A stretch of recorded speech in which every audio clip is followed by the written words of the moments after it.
Hello students, आइए इस video में हम लोग हाइड्रोलिक्स के अंतर्गत चैप्टर पढ़ रहे हैं मेज़रमेंट ऑफ प्रेशर। आज का टॉपिक है सेंसिटिव मैनोमीटर। सेंसिटिव का मतलब होता है सुग्राही, मैनोमीटर पढ़ेंगे, यानी कि अगर जब बहुत ही कम दाब में कोई मापन करना हो तो उस समय हम जिस मैनोमीटर का प्रयोग करेंगे वो है सेंसिटिव मैनोमीटर। तो हम सेंसिटिव मैनोमीटर के बारे में पढ़ेंगे।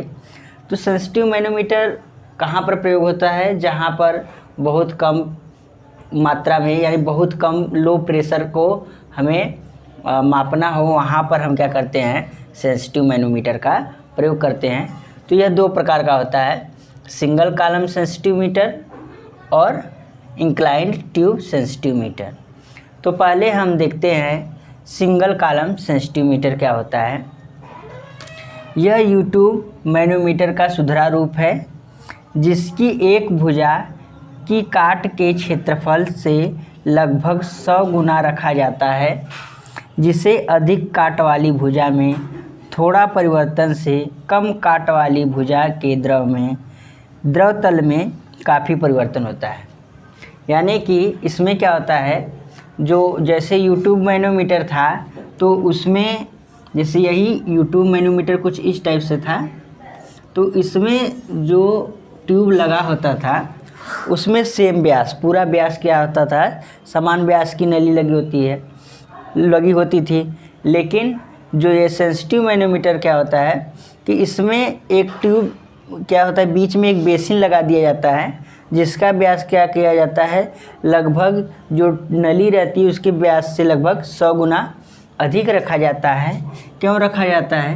क्योंकि अगर इस बड़े वाले जो बेसिन के तल में थोड़ा सा भी अगर परिवर्तन होता है तो इस वाले नली में के तल में बहुत अधिक परिवर्तन होता है।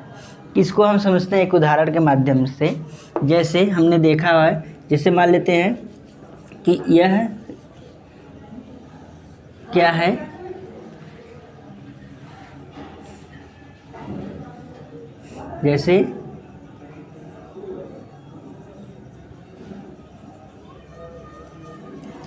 जैसे आपने इंजेक्शन देखा होगा तो यहाँ पर एक अधिक व्यास का लगा होता है और जो यहाँ पर ये नीडल लगा होता है उसका व्यास कम होता है। जब यहाँ से हम इसको पुश करते हैं तो इसमें जब थोड़ा सा परिवर्तन होता है, लेकिन इसमें क्या होता है, बहुत अधिक परिवर्तन होता है, द्रव के तल में बहुत अधिक परिवर्तन होता है। तो इसी प्रकार से इसमें भी क्या होता है कि जब इसमें बेसिन में के तल में बहुत कम परिवर्तन होगा, लेकिन यहाँ पर जो यह ट्यूब लगा हुआ है उसमें बहुत अधिक परिवर्तन होगा। इसको आइए हम एक फार्मूले के माध्यम से समझते हैं। अब आइए हम इसके द्रव तल में परिवर्तन को एक सूत्र के माध्यम से समझते हैं कि जब इसके तल में थोड़ा सा परिवर्तन होगा तो इसके तल में कितने का परिवर्तन होगा। हम मान लेते हैं कि माना जो यह बेसिन है, बेसिन का व्यास क्या है, D है। माना बेसिन का व्यास बराबर कैपिटल D है, ठीक है। और इसके तल में हम मान लेते हैं जो परिवर्तन होगा वह L है, ठीक है। इसके तल में परिवर्तन बराबर L1 मान लेते हैं, ठीक है। तो इस प्रकार से जो इसके अगर हम बात करें आयतन में कितना परिवर्तन होगा, तो बेसिन के आयतन में परिवर्तन, तो आयतन बराबर क्या होता है, क्षेत्रफल गुणे लंबाई होता है, L1 होगा। तो इसका क्षेत्रफल क्या होगा, π/4 into capital D square into L1, यही होगा। इसी प्रकार से अब हम छोटे वाले जो ये नली है कम काट वाली, उसका हम निकाल लेते हैं। तो नली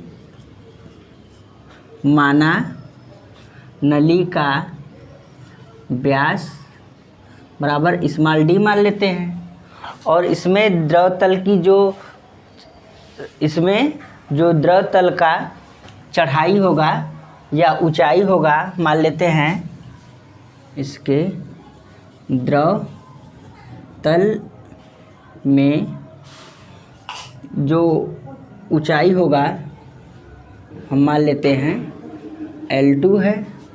तो इस प्रकार से बेसिन के आयतन में हमने निकाला था कि इस प्रकार से क्षेत्रफल इसका इतना आता है, तो इसी प्रकार से हम इसका भी निकाल लेते हैं कि नली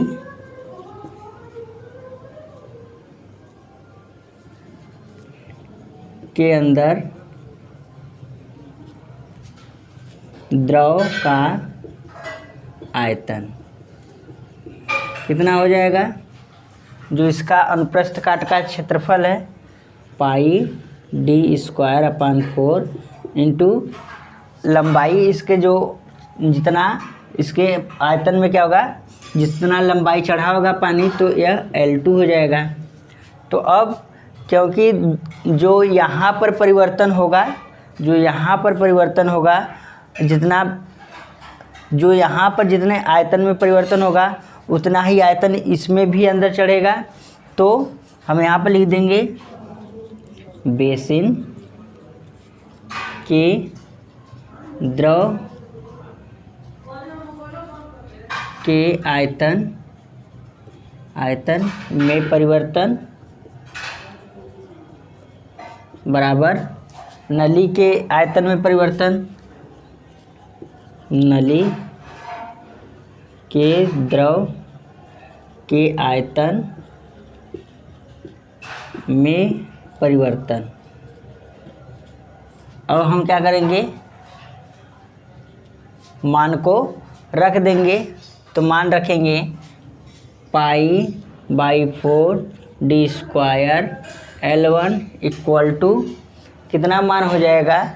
अब इसके बराबर क्या होगा, यह हो जाएगा, यह वाला π/4 d² L2।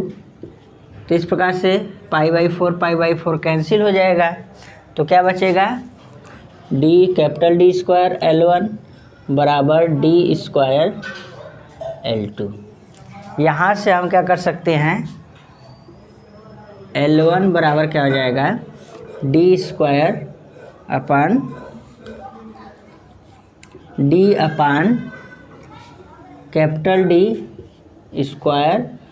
Into L2। अगर हम यहाँ पर मान लें कि स्मॉल d कितना है, स्मॉल d अगर हम मान लेते हैं 10 है, जो स्मॉल d व्यास क्या है, अगर हम मान लेते हैं स्मॉल d का व्यास जो है, इसका व्यास जो है 10 mm है, ठीक है। और हम इस बेसिन का व्यास मान लेते हैं D बराबर 100 mm अगर हम मान लेते हैं। अब हम क्या कर रहे हैं, इसका मान इसमें रख देते हैं। तो स्मॉल d का मान 10 और इसका मान कितना है, 100 है, इसका स्क्वायर कर देंगे, L1 बराबर L2। यहाँ पर इस प्रकार से कैंसिल कर देंगे तो L1 बराबर क्या जाएगा, 1/100 L2।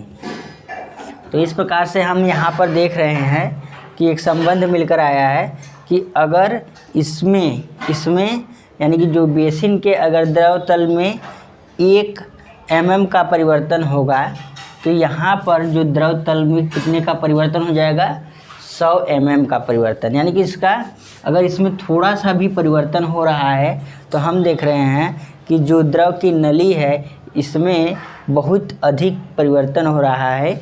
इस फार्मूले के माध्यम से देख रहे हैं L1 बराबर क्या है, 1/100 इंटू L2। यानी कि अगर इसमें अगर 1 mm जो बेसिन है, अगर इसमें 1 mm का परिवर्तन होगा तो इसके द्रव तल में कितने का परिवर्तन होगा, 100 mm अधिक परिवर्तन हो जाएगा। तो इस प्रकार से हम L2 की ऊंचाई फाइंड कर लेंगे और फाइंड करके हम क्या कर सकते हैं, वहाँ पर द्रव तल में जो दाब होगा उसको हम फाइंड कर लेते हैं। अब आइए हम जो यह सेंसिटिव U2 मैनोमीटर है, इसमें कैसे हम A पॉइंट पर प्रेशर फाइंड करते हैं। अब आइए हम इसमें बिंदु A पर प्रेशर फाइंड करना चाहते हैं कि जो यह बिंदु A है यहाँ पर दाब कितना होगा। हम मान लेते हैं जो यह इसमें द्रव फ्लो हो रहा है, इसकी जो स्पेसिफिक ग्रेविटी है इसकी H2 है, और जो यहाँ पर नली में जो द्रव भरा गया है उसका जो स्पेसिफिक ग्रेविटी है वह S1 है। अब यहाँ पर देख रहे हैं कि अगर इसको बिंदु C मान ले रहे हैं, ठीक है, C से B तक इसकी हाइट H1 है और यहाँ से B से A तक की जो हाइट है वह H2 है। यहाँ पर हमें कहाँ पर फाइंड करना है? प्रेशर A पर। तो हमने बताया था आपको कि जब भी हम प्रेशर फाइंड करते हैं कहाँ से, यहाँ से जहाँ पर कि द्रव का हमें प्राप्त हो मान, तो यहाँ पर यानी द्रव दाब क्या हो फाइंड हो, तो यहाँ से हम करते हैं। तो सबसे पहले वहाँ C से शुरू करेंगे, बिंदु C पर दाब, वहाँ पर कितना दाब है? वायुमंडलीय दाब के बराबर है, तो वायुमंडलीय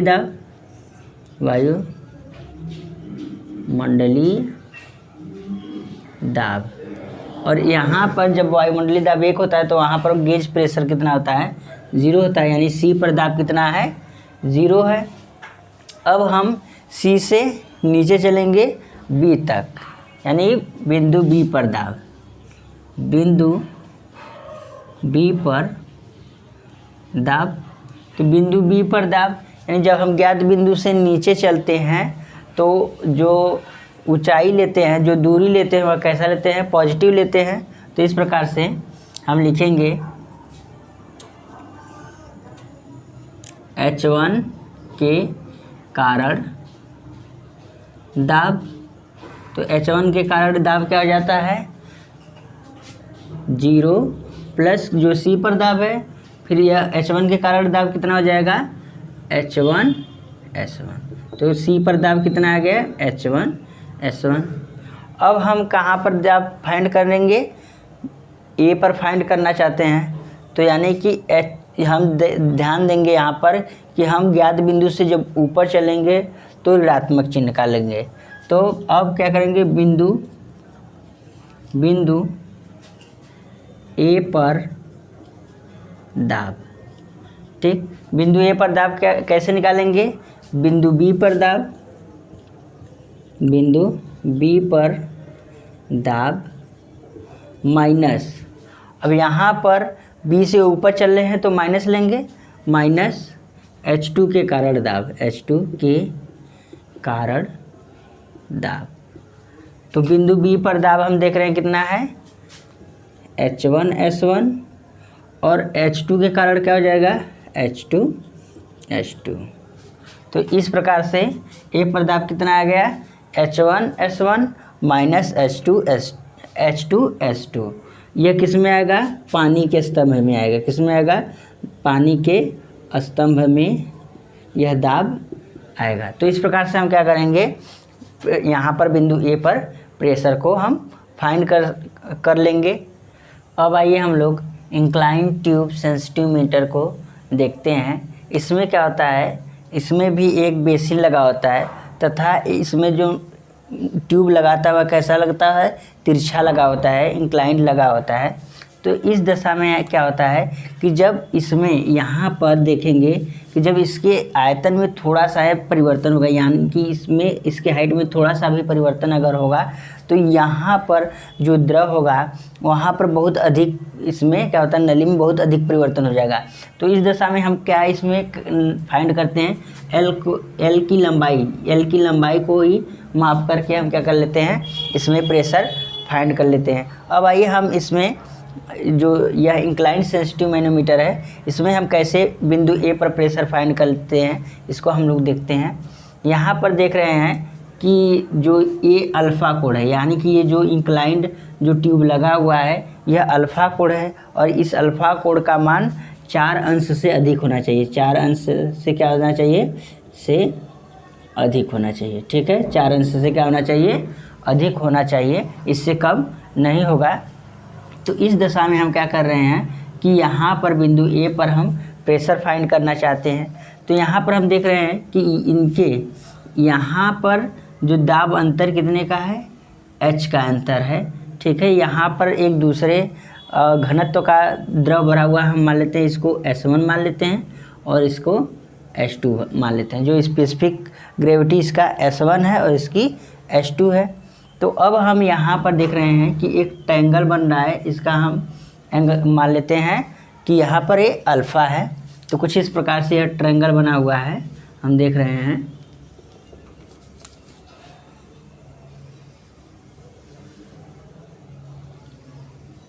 यह अल्फ़ा है, ठीक है, कुछ इस प्रकार से है। यहाँ पर इसकी हाइट h है और ये वाला भुजा l है।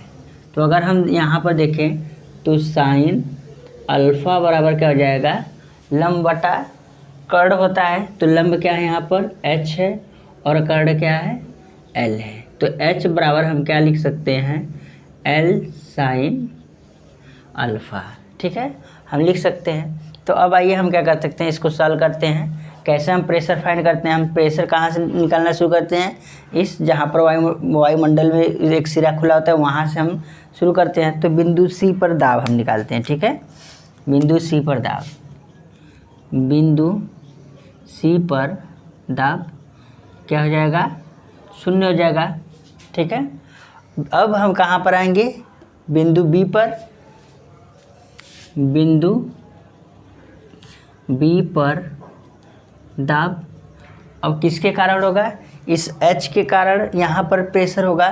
तो क्या हो जाएगा, H1 या H है तो H लिख देते हैं। और जो स्पेसिफिक ग्रेविटी क्या है इसकी, S1 है, तो यहाँ पर हम S1 लिख दे रहे हैं। तो इस प्रकार से H की जगह पर हम L साइन थीटा लिख सकते हैं। तो क्या हो जाएगा, L साइन